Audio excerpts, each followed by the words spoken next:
welcome back Outly crew. In this video we'll demonstrate how you can use Outly to find unique hunting opportunities and develop a solid application strategy.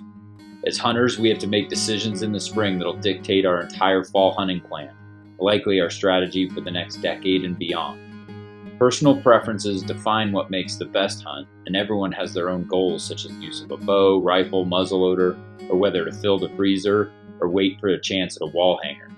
Outly provides interactive map layers that allow you to plan and personalize every aspect of your hunt. Let's dive straight into a scenario. Say I want to hunt archery elk in my home state of Colorado. I'd like to get a bull, but my main priority is just putting meat in the freezer. Let's see my best options for the draw. For this scenario, I like to turn on the map base layer and turn off all the other layers to establish a nice clean canvas.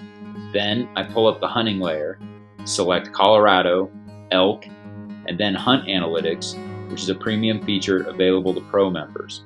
To start, let's look at the units from a predicted harvest rate standpoint and then select archery. As we complete the filter selections on the left, the map is color-coded based on the predicted harvest.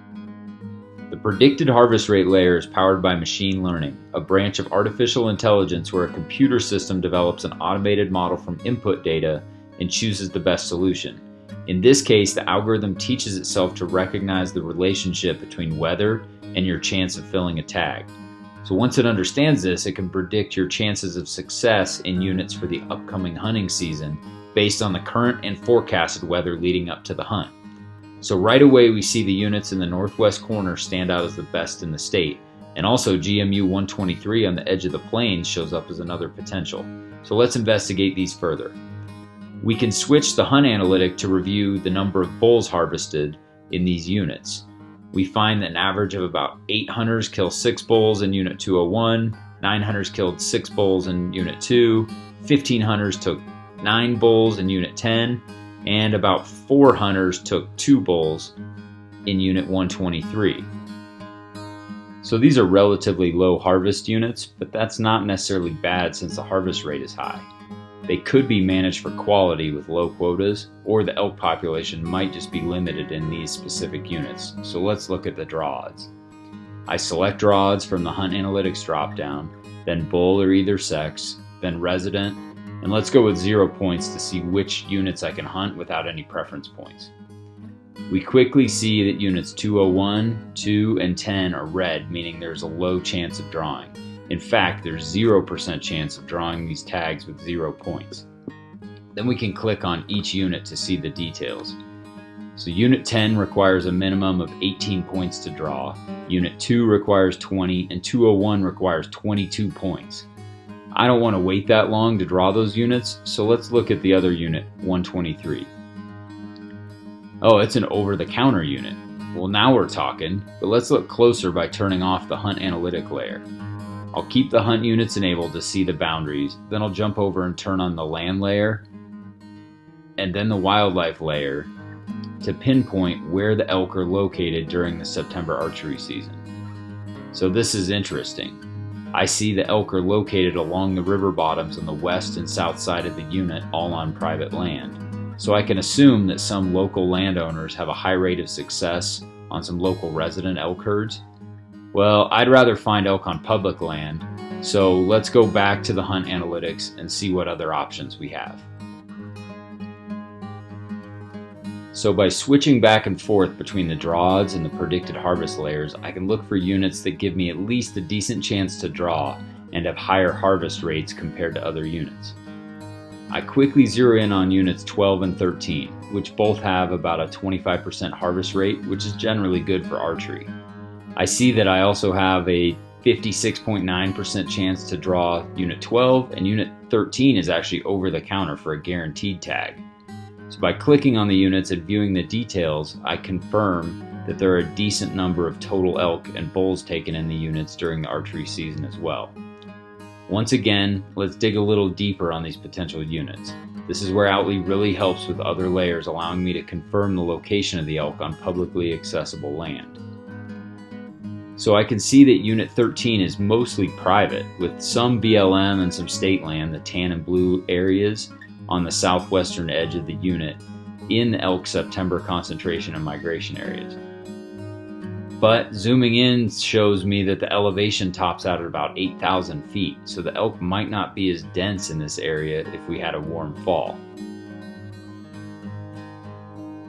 So then we jump over to Unit 12, and it has a significant amount of national forest with a lot of wilderness and elevations from 8,000 feet up to over 11,000 feet.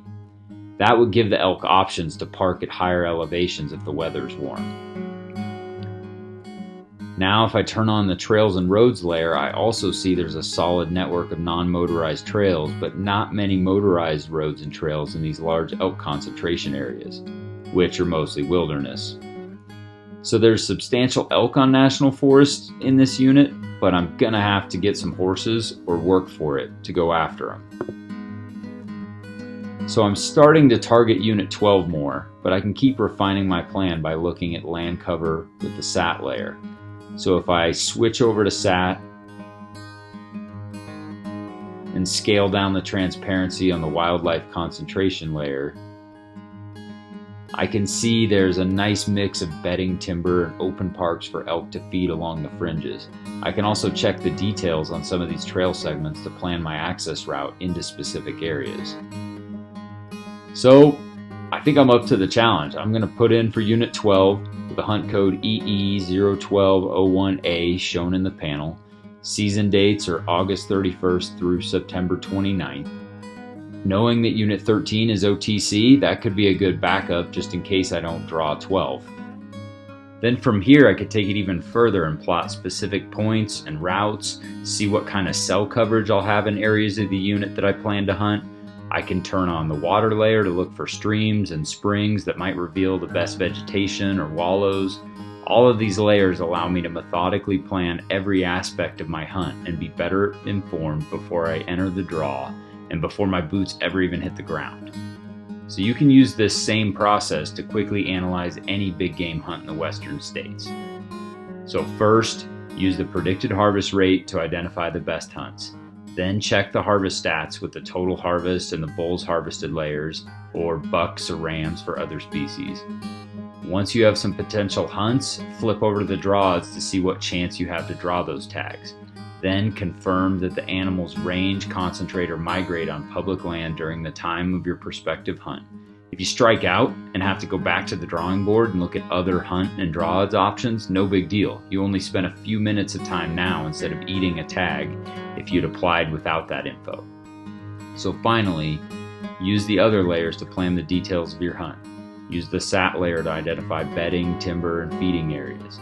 Use the topo contours and the terrain shading to determine how rugged an area is. Look for flat benches and ridges that hold animals. You can find water sources that attract animals or allow you to refill your supply midday. Finally, check the cell coverage layer to anticipate whether or not you'll have service. So that's it. Have fun customizing and visualizing your hunt with the Outly layers. Check back often as we continue to roll out new features and pursue our mission to help you discover better outdoor experiences. Send us feedback about what you want to see next, or just shoot us a note to tell us about your adventures. We love to hear it all. We'll see you outside.